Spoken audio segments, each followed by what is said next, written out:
Hello everybody. So for today's video, we are actually going to be doing a post-lab cleanup, so to speak, to talk about different things that your teachers saw while doing the sample size lab. One of the things that we are trying to be very intentional about is teaching you skills in the laboratory and teaching you skills that will allow you to work efficiently and precisely. Now, when you go off to college, and if you end up taking analytical chemistry or you end up taking higher level chemistry courses, you're going to be taught that there are different situations where you need to be super precise, and you need to take the time to work very carefully.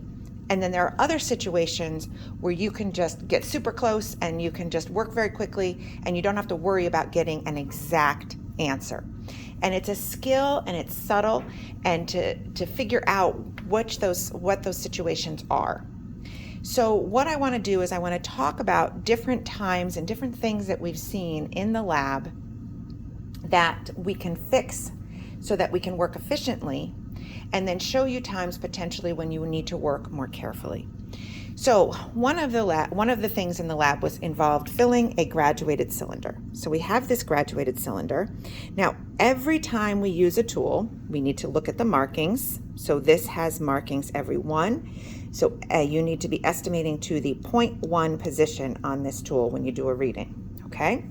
Now, the point of this was to fill it to exactly 100 milliliters, and then we're gonna get the mass of the empty graduated cylinder, the mass of the full graduated cylinder, and using the density, we can figure out the volume to determine if this actually holds 100 milliliters. So part of the lab was we needed to fill it to 100 milliliters. This is some of what we saw. The kids would turn on the water, we would fill the graduated cylinder, and we go, oops, not enough, oops, too much, oops, not enough, oops, too much, oops, not enough, and we would spend 10 minutes doing this, okay? Not necessarily the best use of time. There's a much better way to do this. I also saw some kids doing this, some students doing this. So we would have our water in the beaker, and what we would do is we fill the pipette. If I need to fill a graduated cylinder this way, it's going to take me so long, and that's a waste of time. It's a waste of valuable time that you could be using elsewhere in the lab. Here's the best way to do it. Whenever you're trying to get to a set volume, you know you want to get to this point right here on the graduated cylinder. You fill it with your beaker till we are almost at 100. Then we take our pipette or eyedropper and we adjust drop by drop until we get our 100 mils. Done. Getting 100 mils in a graduated cylinder should be an exercise that takes less than 1 minute. Okay, so that's one thing.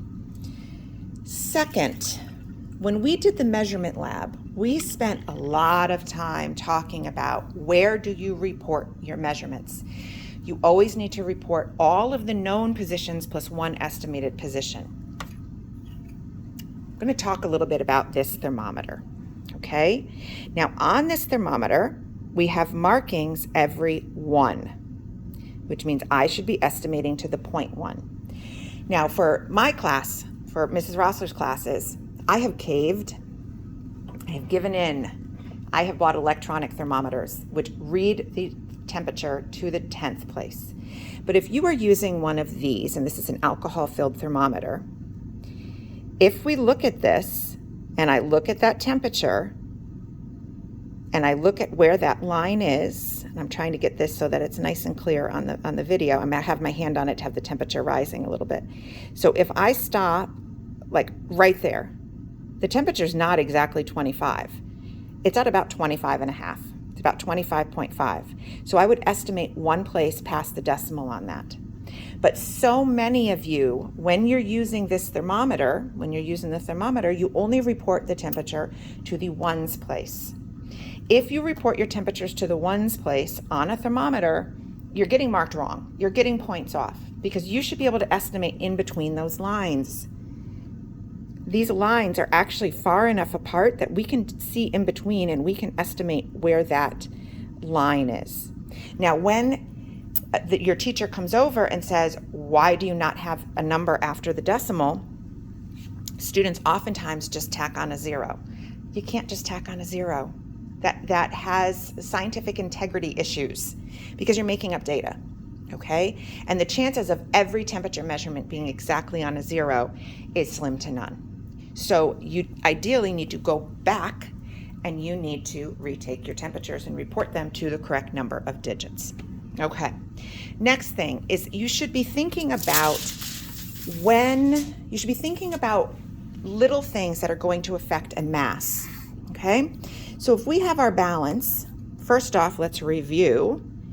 With nothing on the balance, it should read 0. Now, when we start the lab, okay, what we're doing is we're going to get the mass of an empty graduated cylinder. So I'm grabbing another one. I just pulled it out of the drawer. We can look. It's got a little drop in it, I think, of water. But let's assume that it's completely dry, okay? I get the mass of my dry, empty, graduated cylinder. And right now it's reading 93.41. I wanted 3 trials of you filling this to 100 mils and getting the mass of the full graduated cylinder. Do you think that you need to keep remassing the empty graduated cylinder? Okay, so I get the mass of the empty dry graduated cylinder. I fill it with water. I get the mass. I dump the water out. I restart again. Do I need to remass the empty graduated cylinder?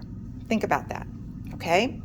And the empty graduated cylinder should be dry because any drops of water in there are going to affect your empty mass, which is then going to affect your mass when the graduated cylinder is full of water. So my contention is you mass it once at the beginning when it's dry, and then you just reuse that initial mass. Because if you go to dry this in between trials, are you really going to be able to get it super, super, super dry? No.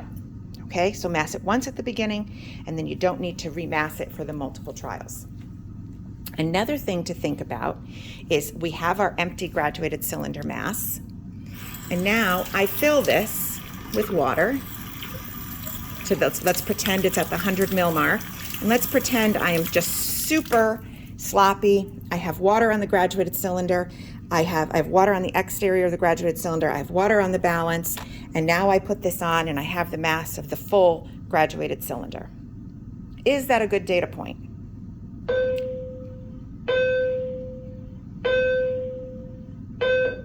It's probably not a good data point because I have water on the outside of the graduated cylinder, water on the balance. I am not getting a good reading of really what this graduated cylinder can hold. Think about another little thing.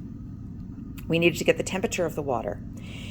If you used the distilled water, which you should have, you went to the container for the distilled water, you put it in the beaker, then you took that water, you poured it into the graduated cylinder, and then you take the temperature. Is it better to take the temperature in the graduated cylinder, where you are now going to pull the thermometer out and have drops of water on the thermometer, or is it better to take the temperature of the water in the beaker? The water's all the same temperature. If I take the temperature of the water in the beaker, that's not going to affect the mass of the water in the graduated cylinder. Okay? So we need to think about those things. Another thing that I saw students do is, and I'm going to switch to a dry balance, is and this in theory is a good idea. However, in reality, not so much. They took a beaker. They got the mass of the beaker. They then filled the graduated cylinder to the 100 mils, poured it into the beaker to get the mass of the water that was in the graduated cylinder. The problem with that is, oh look, there's drops of water in the graduated cylinder that weren't transferred over. So you're not really getting a great reading of the amount of water, the mass of water that was in the graduated cylinder. Okay, so you need to think about all of those little things. Those little things are worth taking time on. It's not worth taking time on getting the graduated cylinder to exactly 100 milliliters. That's something we can do efficiently. The rest of these things, we should be taking time to dry the balance, dry the outside of the graduated cylinder. Think about whether I transfer the water or that keep the water in the graduated cylinder, etc. Okay? Last thing I want to talk about is the aluminum foil. So what I saw a lot of kids do, a lot of students do, and I think other teachers saw this as well, is in their instructions, they said, cut a, say, 18 centimeter by 18 centimeter piece of aluminum foil. Well, first off, let's look at our ruler. It's kind of hard to see, but if you say 18 centimeters, okay, that's right there, that is not reading your equipment correctly. Because my markings go every 0.1, I need to be estimating to the 0.01. I should be going 2 past the decimal every time I use a ruler. So if all you write is 18, you are decreasing your precision by a significant amount. Second, to take the time to measure out an 18 by 18 or 18 by 20 piece, you are going to be taking a fair amount of time getting those measurements exact. Is that really the best use of your time? Instead, it would probably be better to just take the aluminum foil, get a piece of paper that's going to allow you to get a nice right angle. Sorry, I just knocked the camera. Just trace it, trace the corner. Do that on all 4 sides, then cut it, then measure it. That saves you time. And anywhere you can save time is going to help you on the other places where you need to work carefully. So you need to think about, do I need to measure a specific size, or can I just cut a size and measure it? Which is the better procedure, which is the more efficient procedure? Okay, so what I would like you to do is think about all of these little things as we progress through the year. Every measurement needs to be measured correctly using all the digits we know plus 1 estimated position, and follow our rules for significant figures. The whole point of this lab was, can we get a certain number of significant figures at the end? That is governed by the significant figures we measure at the beginning. So if we use our tools properly at the beginning, we can get the correct answer at the end of the experiment.